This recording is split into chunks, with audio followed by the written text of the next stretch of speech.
Tiga partai politik telah mengumumkan bakal calon presiden yang diusung pada pemilu presiden 2024 mendatang. Dimulai dengan deklarasi Prabowo Subianto, Ketua Umum Partai Gerindra yang sedang menjabat sebagai Menteri Pertahanan ini mendeklarasikan diri dalam Rapimnas Partai Gerindra di Sentul International Convention Center 12 Agustus 2022. Dengan ini, saya menyatakan bahwa dengan penuh rasa tanggung jawab, saya menerima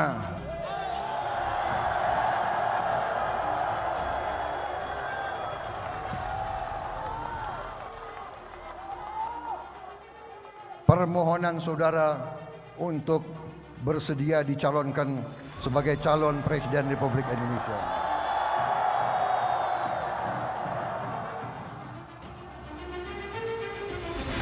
Sedangkan Partai Nasional Demokrat atau Nasdem mengusung Anies Baswedan, mantan Gubernur DKI Jakarta.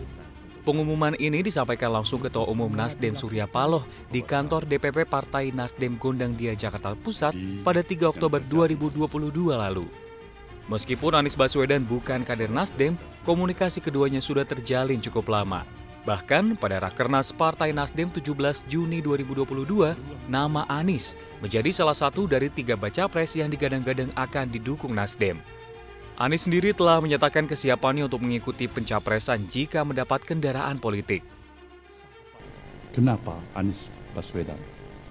Jawabannya adalah, why not the best? Jika saudara Rashid Baswedan ini terpilih menjadi presiden nanti, pimpinlah bangsa ini menjadi bangsa yang lebih bermartabat, bangsa yang mampu untuk juga membentuk karakter daripada bangsa ini sejatinya. Sedangkan Partai Demokrasi Indonesia Perjuangan atau PDIP yang menguasai pemerintahan saat ini baru mengumumkan pencapresan kadernya jelang Idul Fitri 2023. Megawati Soekarno Putri, Ketua Umum Partai PDI Perjuangan yang langsung mengumumkan pencalonan Ganjar Pranowo, Gubernur Jawa Tengah di Istana Batu Tulis Bogor, Jawa Barat pada 21 April 2023 kemarin. Maka pada jam 13.45 dengan mengucapkan Bismillahirrohmanirrohim, menetapkan Saudara Ganjar Pranowo sekarang adalah Gubernur Jawa Tengah sebagai kader dan petugas partai untuk ditingkatkan penugasannya sebagai calon Presiden Republik Indonesia dari Partai Demokrasi Indonesia Perjuangan. Pengumuman ini mengakhiri polemik tebak-tebakan capres yang akan diusung PDI Perjuangan. Sebelumnya, santer terdengar Megawati akan memilih capres dari terah keluarga Soekarno. Namun, pengumuman ini memastikan Megawati bertindak rasional. Memang jika dilihat hasil survei berbagai lembaga sejak Oktober 2022, elektabilitas Ganjar Pranowo untuk pertama kalinya menduduki peringkat pertama di level 22,3%.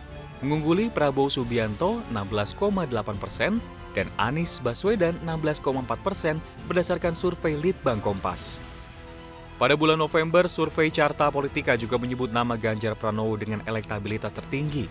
Berada di posisi kedua yakni Anies Baswedan, diikuti Prabowo Subianto di posisi ketiga. Survei pada bulan Desember juga masih menunjukkan hal serupa. Elektabilitas Ganjar Pranowo senantiasa naik, bahkan melejit meski pencalonannya belum dipastikan. Dalam berbagai simulasi jumlah capres, Ganjar berhasil mengungguli lawan-lawan politiknya.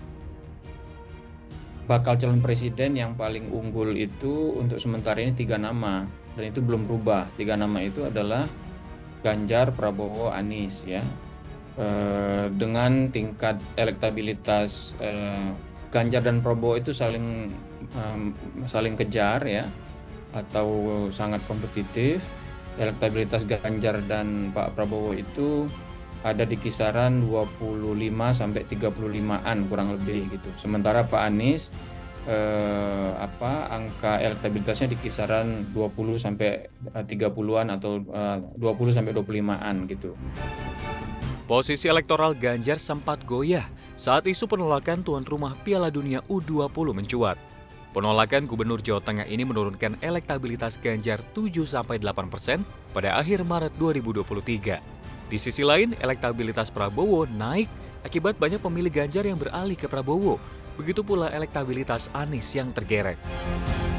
Elektabilitas yang tinggi untuk 3 nama ini itu juga menunjukkan bahwa ketiga-tiganya adalah yang paling populer di antara nama-nama lain yang juga muncul sebagai bakal calon presiden gitu. Dan kalau kita lihat data, memang tingkat popularitas dari Pak Prabowo, Ganjar maupun Anies itu tiga-tiganya sudah di atas 80% ya.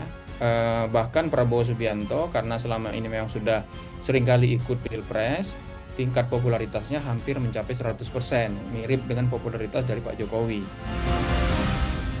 Di tengah tensi politik jelang Pilpres 2024 semakin hangat, beragam manuver politik dilakukan oleh masing-masing bakal calon demi jalan mulus menuju RI 1. Momentum ini pun disambut dengan hasil survei elektabilitas 3 bakal calon presiden. Berdasarkan hasil survei dari 3 lembaga yang dilakukan bulan Mei, nama Prabowo menempati urutan pertama, Ganjar di posisi kedua, dan Anies di urutan ketiga. Lembaga Survei Indikator Politik Indonesia mengumumkan hasil survei mereka, di mana Ketua Umum Partai Gerindra Prabowo Subianto menempati urutan tertinggi, ditempel ketat kader PDI Perjuangan Ganjar Pranowo dan baca pres yang diusung Nasdem, PKS, serta Demokrat Anies Baswedan. Survei dilakukan pada periode 30 April hingga 5 Mei 2023 dan melibatkan 1.200 responden yang merupakan warga dengan hak pilih berusia 17 tahun ke atas atau sudah menikah. Berikutnya Lingkaran Survei Indonesia LSI Deni JA merilis survei elektabilitas baca pres pertama yang lolos putaran kedua Pilpres 2024. Hasilnya sama, Prabowo unggul atas Ganjar dan Anies. Survei diadakan pada 3 hingga 14 Mei 2023 di 34 provinsi seluruh Indonesia dan melibatkan 1.200 responden dengan margin of error 2,9%. Lembaga survei lainnya adalah Political Statistics yang juga merilis tingkat elektabilitas para baca pres. Dari 14 nama tokoh yang muncul, Prabowo keluar sebagai top of mind public, sebagai tokoh yang paling layak menggantikan Presiden Jokowi.